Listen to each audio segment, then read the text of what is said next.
한때 부부 사이였던 서태지, 이지아 씨와의 4차 변론기일. 그런데 불과 몇 시간을 앞두고 서태지 측의 요청으로 변론기일이 미뤄졌습니다.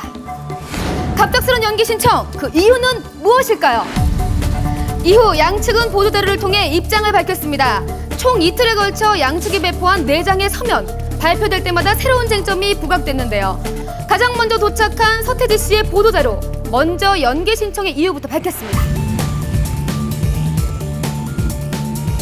먼저 서태지 측은 상대방이 지금까지와는 다른 주장을 하고 있기에 대응할 시간이 필요하다는 입장입니다. 그렇다면 이지아 측의 새로운 주장이란 무엇일까요? 같은 날 밤 10시, 이지아 측이 보내온 보도자료를 통해 이를 확인할 수 있었는데요. 이지아 측 주장은 미국에서의 이혼 판결문이 적법한 절차에 의해 전달되지 못했으므로 이혼 판결은 무효다라는 것입니다. 하지만 그 말미에는 원만한 합의를 원한다는 입장도 전했는데요.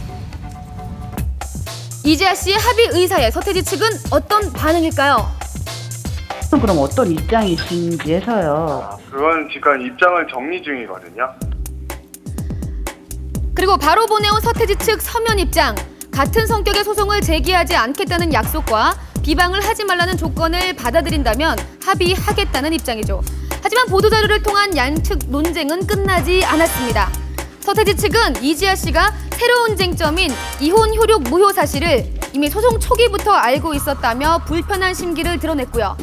서태지 측의 이런 반응에 이지아 씨는 이혼 효력 무효 사실은 상대방의 소송 진행 의지에 따라 절차를 준비하던 5월경에 알게 됐을 뿐 서태지 측이 이를 왜곡하고 있다며 반박해 왔습니다.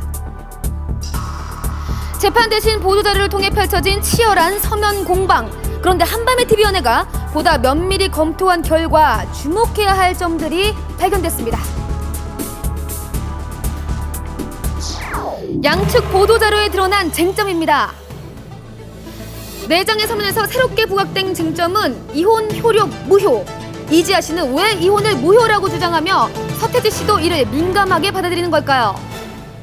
송달 방식에 문제가 있다. 여기는 분명히 해당이 됩니다. 미국 법원이 한국 법원에다 의뢰를 해서 한국 법원이 직접 피고한테 송달을 하고 그 송달했다는 사실을 미국 법원에 보고를 해줘야 그거에 적법하게 되는 겁니다. 그런데 이지아 씨 그 이혼 판결을 보니까 송달이 그렇게 이루어진 게 아니고 이 이혼 판결이 이렇게 해서 무효다 하는 형식적으로는 맞는 얘기지만 보통은 이제 피고를 보호하기 위해서 있는 거고 원고 같은 경우에는 어떤 이 주장이 상당히 이제 문제가 있을 수 있습니다. 그럼에도 불구하고 만약 이혼이 무효가 될 경우 두 사람은 국내법상 현재 부부가 되는 것이죠. 그렇다면 다시금 이혼 소송을 제기해야 하고 이지아 씨는 위자료 및 재산 분할을 재청구할 수 있습니다. 그래서 양측은 이 이혼 무효라는 쟁점을 두고 상대방이 언제 알고 있었는지까지 따지며 날카로운 신경전을 벌이고 있는 상황이죠. 그러나 양측은 민감하게 대립하면서도 보도자료를 통해선 모두 합의를 원한다고 밝히고 있죠.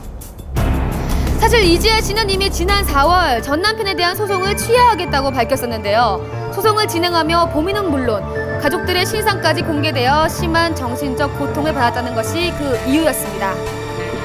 그렇다면 이지아 씨의 소취하를 거부하며 전면전을 예고했던 서태지 씨는 왜 합의로 입장을 바꾼 것일까요?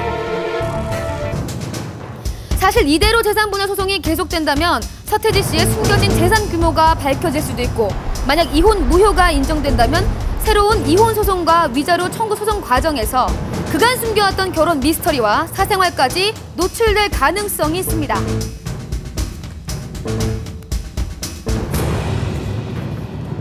그런데 양측이 합의를 진행하고 있었음에도 불구하고 각자의 주장만을 내세운 보도자료를 계속 발표하고 있는 이유는 여전히 진행되고 있는 재판에서 좀 더 유리한 입장을 선점하기 위해서가 아닐까 하는 추측을 낳고 있는데요.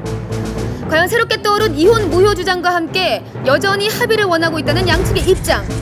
과연 합의에 도달하게 될지 화해를 하지 못한 채 법적 공방을 이어나갈지 좀 더 지켜봐야겠습니다.